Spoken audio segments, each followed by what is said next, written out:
Dear students, today we will discuss dimensions of physical quantity. So, what are the dimensions? Dimension of a physical quantity show how the quantity is related to the 7 basic quantities. ठीक है, इसका ये मतलब है कि कोई भी physical quantity जो आपकी 7 बेसिक क्वांटिटीज़ हैं उनसे कैसे रिलेट करती है, ये आपको डायमेंशन से पता चलता है. ठीक है, means dimension of a physical quantity show how the quantity is related to the 7 basic quantities. Okay, dimensional formula. What is dimensional formula? It is defined in terms of m, l, t. Okay, basically m, l, t etc लिखा हुआ है. तो इसका ये मतलब है ये जितने के जितने हैं वो 7 बेसिक क्वांटिटीज़ के टर्म्स में ही हमको कोई भी डायमेंशनल फार्मूला को राइट करना होता है. ठीक है, जैसे आपका m मीन्स जो आपका मास है. ठीक है, l मीन्स लेंथ है, t फॉर टाइम है. तो हमें ये सारी की सारी क्वांटिटीज़, कोई भी क्वांटिटी हो उसको हमें MLT के फॉर्म में ही लिखना है.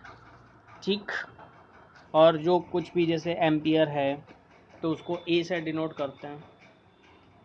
ठीक है, तो enclose, it is enclose in square bracket. It is enclose in square bracket. कोई भी डायमेंशनल फार्मूला हम लिखेंगे तो उसको स्क्वायर ब्रैकेट में लिखेंगे. ठीक है, जैसे कि देखो, M for mass, L for length, T for time और A फॉर करंट. बेसिकली इसकी यूनिट क्या होती है? एम्पियर. तो करंट को हम यहाँ पे A से डिनोट करते हैं. ठीक, अब मास को लिखेंगे कैसे? मास का मतलब M, इसको स्क्वायर ब्रैकेट के अंदर बंद करके लिखेंगे. ठीक है, मास को बेसिकली M से ही डिनोट करते हैं. वॉल्यूम का मतलब क्या होता है? वॉल्यूम को आप लेंथ के बेसिस पे एक्सप्रेस कर सकते हो. अब लेंथ में कैसे एक्सप्रेस करेंगे? तो वॉल्यूम क्या होता है आपका? Length to breadth into width. ठीक है, तो यही तो होता है. अब लेंथ को भी आप L से डिनोट करोगे, ब्रेड्थ को भी आप L से ही डिनोट करोगे और विड्थ को भी आप L से ही डिनोट करोगे. ठीक है, तो यानी कि तीनों में क्या आएगा? L ही आएगा सब में. वो है तो बेसिकली सबकी सब लेंथ ही ना. जब सबकी सब लेंथ हैं तो उसको आप L में ही एक्सप्रेस करोगे.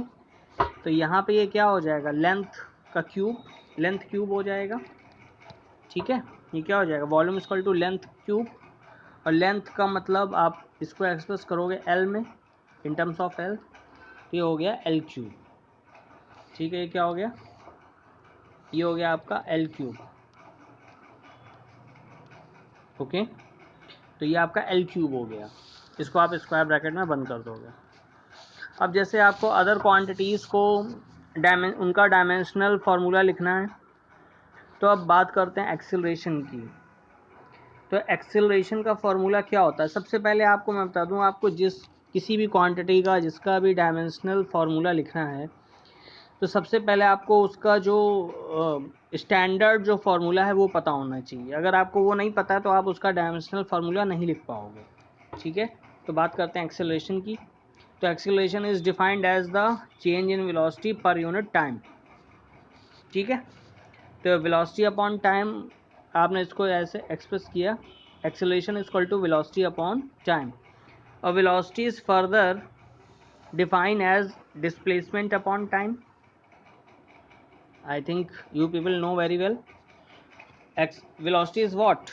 Velocity is displacement upon time.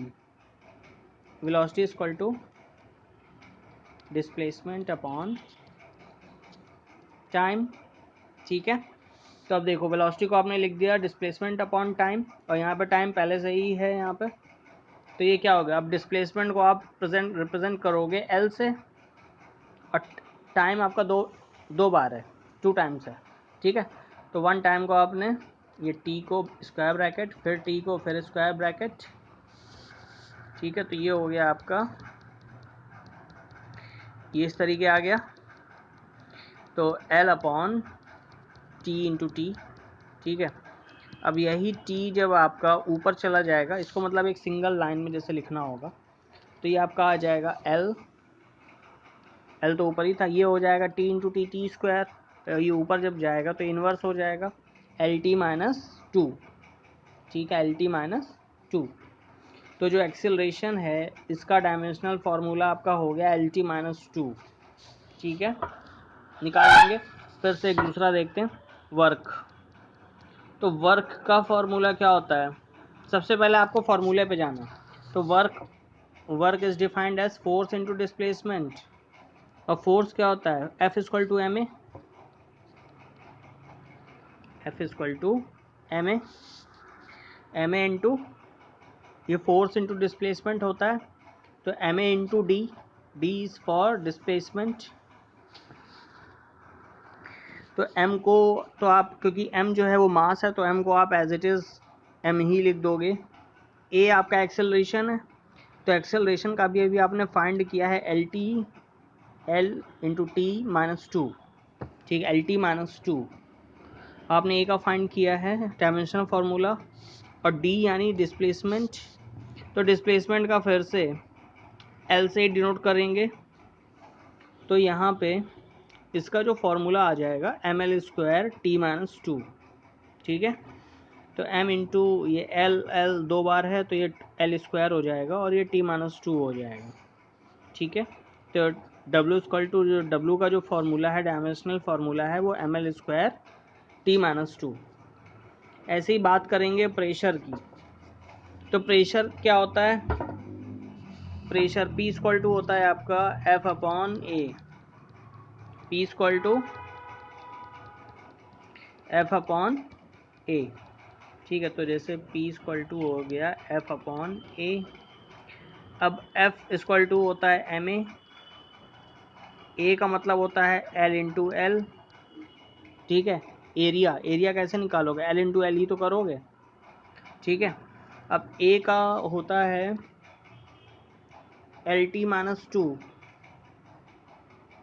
L T minus two upon L into L, ठीक है। तो आपका एक एल तो इससे कैंसिल हो जाएगा, तो आपका बचेगा क्या, M L minus one T minus two, ठीक है, ये बचेगा। देखो M L minus one T minus two आ रहा है, ठीक है। तो ये बात समझ में आ गई आपके। तो इस तरीके हम इसका डायमेंशनल फार्मूला जो है वो डिराइव कर सकते हैं। यहाँ पे ये स्क्वायर ब्रैकेट लगा लेना इसको, ठीक। Next, dimensional equation equating a physical quantity to its dimensional formula.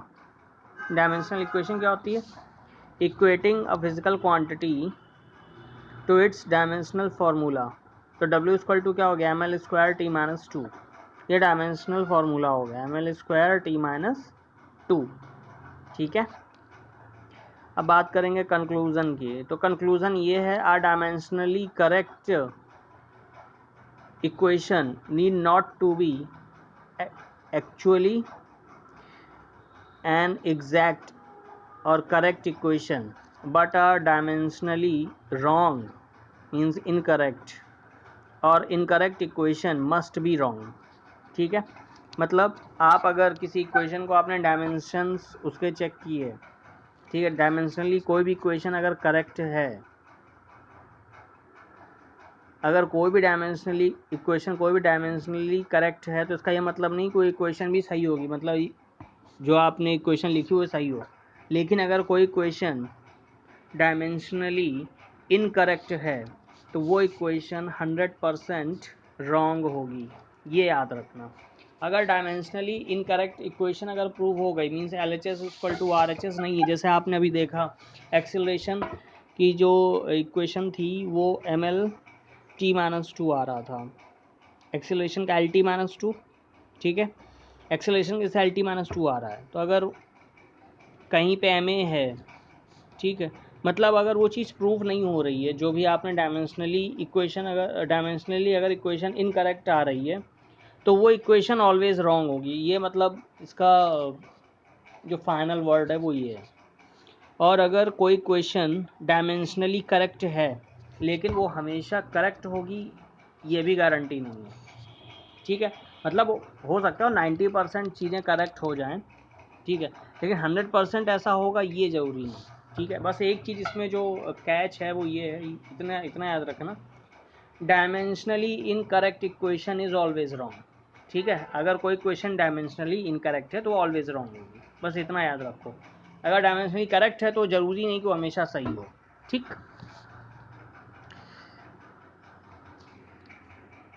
इसको इस वाले क्वेश्चन को चलो कल डिस्कस करेंगे। तब तक आप लोग जो है और सारी क्वांटिटीज़ का आप क्या करोगे, डायमेंशंस फाइंड करो।